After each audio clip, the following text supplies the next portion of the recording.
Hey, welcome back, YouTube comic book community.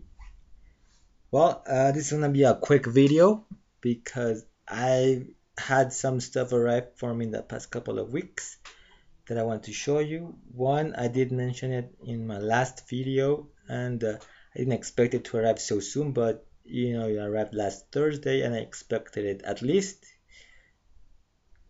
to arrive this week or next week. So, here it is, A Date with Judy number 5.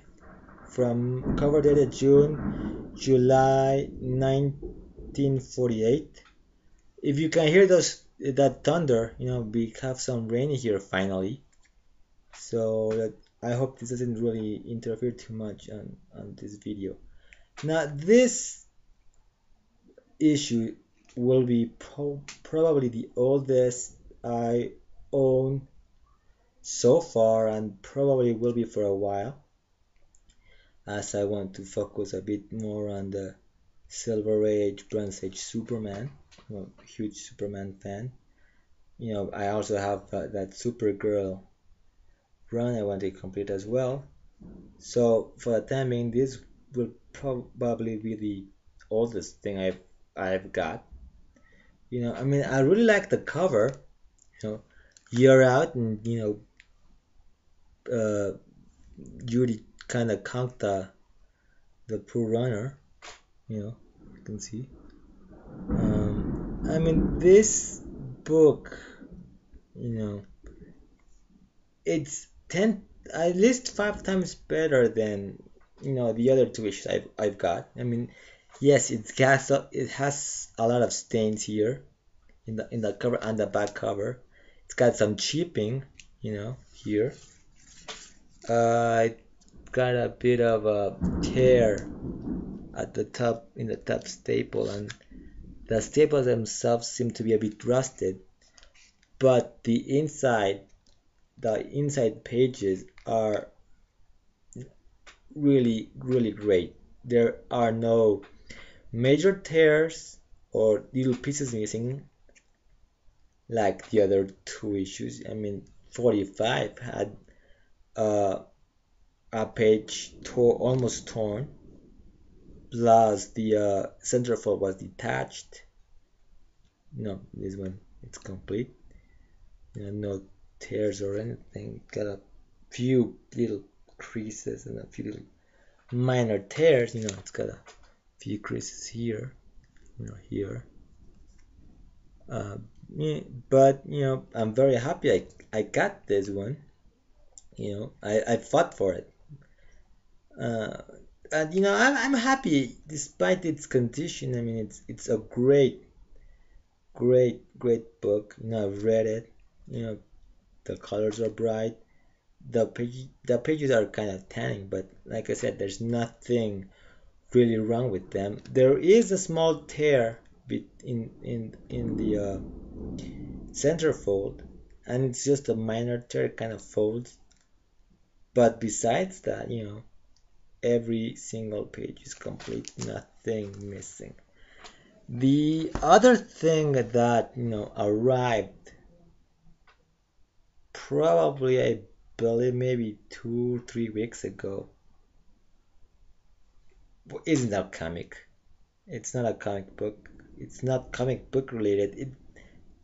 It has a little bit to do with A Date with Judy, as I mentioned it. The book is a tie-in, licensed tie-in to a radio program, as you can see here. That was on NBC before. You know, and I like all-time radio, and yes, it does have to do a little bit with comic books, specifically with Superman. Back in the when I got into no, actually, when I got my first iPod, back in maybe '07 or '08, um, I already knew about the Superman radio program. And so when I got into iTunes, I looked to see if there were any podcasts that had uh, Superman radio show or program, which is the right term. Shows for television because it shows, you see program, you don't see it. Uh, and of course, it was there, and but that small search opened up a whole world of all-time radio.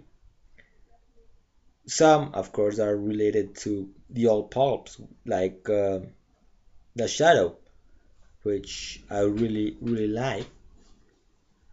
But I've changed computers so much that some of the old Shadow shows, I kind of lost track of those.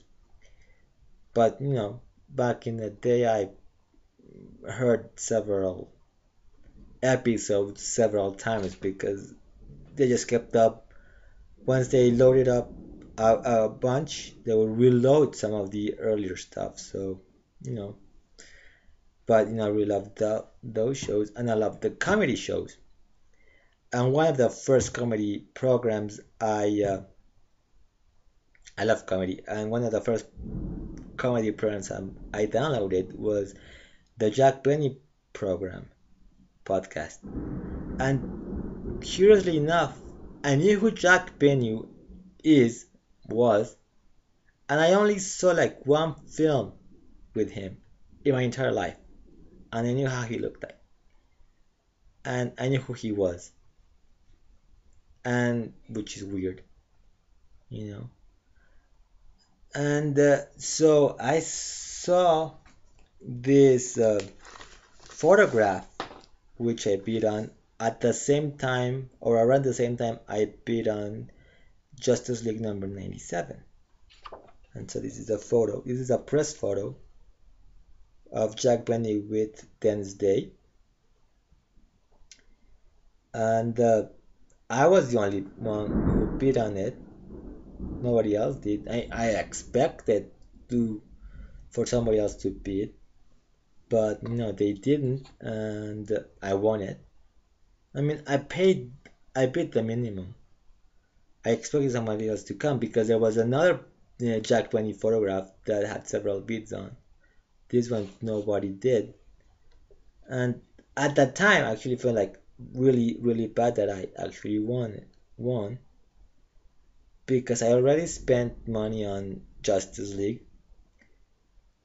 I got it for like I believe 99 cents, but that would include shipping. And this one was a little bit higher, around $8 plus shipping, so I was paying like a little over $18. So I thought, oh my god, that's a lot of money for what I had planned. But I'm a honest guy, so I wasn't gonna back out on the deal. I mean, I'm an honest guy. I was interested in it.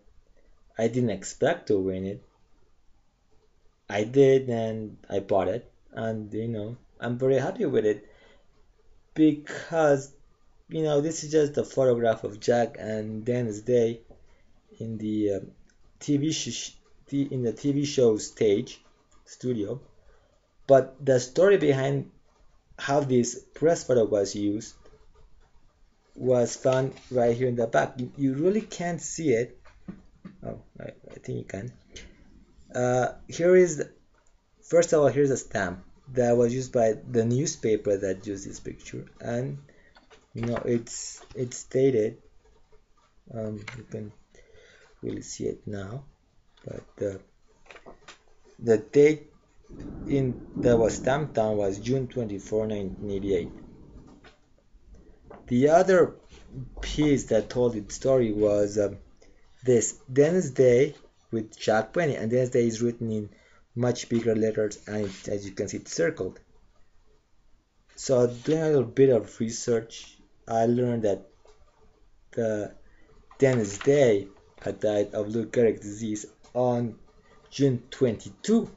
So this photograph was used 2 days later, probably for a picture on Dennis Day, 2 days after he died. So I thought, well, that story itself makes it worth it.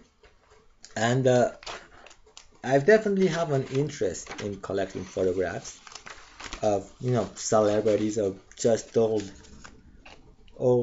photographs, because I kind of marginally have an interest also in collecting autographs, from famous people. Uh, but it's more probable that I'll you know do photographs, because photographs themselves, there's a story behind a photograph. But the photograph itself, if you know what's behind that photo, the photo itself tells a story. And I love stories. I like to write stories, and I love to hear stories.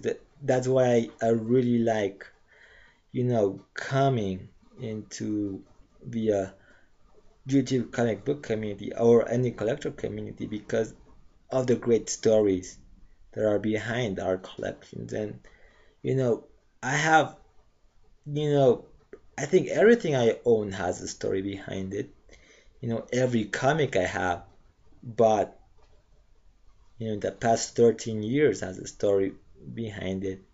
Something, that, oh, I remember this, or I remember that, or I remember the day I bought this, or the day I bought that.